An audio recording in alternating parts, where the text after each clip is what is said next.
Dia berkata, saya sedang menyikat rambut saya, tapi ketika saya mendengar Nabi SAW bercakap di mimbar, saya dengan cepat ikat rambut saya dan saya pergi ke pintu dan saya mula mendengar dengan teliti apa yang Nabi SAW katakan. Dan dia berkata, fasami'tuhu yaqul. Saya mendengar beliau berkata, dan ini adalah ayatnya sekarang yang berada di suratul Ahzab. Allah Subhanahu wa taala berfirman, innal muslimina wal muslimati wal mu'minina wal mu'minati wal qanitina wal qanitati was sadiqina was sadiqati was sabirina was sabirati wal khashi'ina wal khashi'ati wal mutasaddiqina wal mutasaddiqati. Allah Subhanahu wa taala menerangkan semua kategori yang berbeza ini. Was-saimina was-saimati wal hafizina furujahum wal hafizati waz zakirina Allah katsiran waz zakirati a'adallahu lahum maghfiratan wa ajran azimah.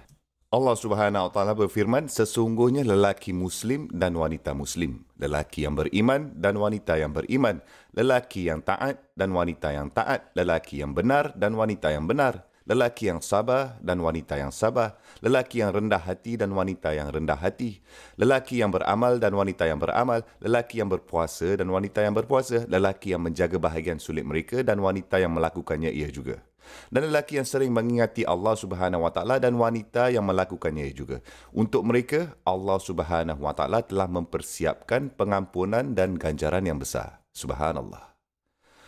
Allah Subhanahu wa taala secara literal senaraikan setiap kategori untuk menunjukkan bahawa wanita benar-benar setara dengan lelaki. Bukan hanya dalam erti kata duniawi tetapi juga dalam ketakwaan. Bahawa wanita juga sama ketakwaannya. Inna akramakum indallahi atqakum. Sesungguhnya yang paling mulia dari kamu di sisi Rabbmu adalah kamu yang mempunyai takwa paling tinggi. Dan Allah Subhanahu wa taala tidak tinggalkan satu kategori pun di sini untuk menunjukkan bahawa wanita boleh bersaing dengan lelaki dan wanita boleh unggul bahkan melebihi lelaki dalam semua kategori ini. Dan itulah maksudnya. Walaupun setiap ayat merujuk kepada lelaki dan wanita, kecuali ada sesuatu yang menjadikannya jelas khusus untuk lelaki atau wanita, jadi Allah Subhanahu wa taala bermaksudkan kedua lelaki dan wanita. Dan wanita yang beriman sama kemampuannya dan kadang-kadang boleh melebihi dari lelaki yang beriman. Oleh itu, kita meminta kepada Allah Subhanahu wa taala untuk golongkan kami dengan orang-orang yang beriman dan wanita-wanita yang beriman di Jannatul Firdaus. Allahumma amin.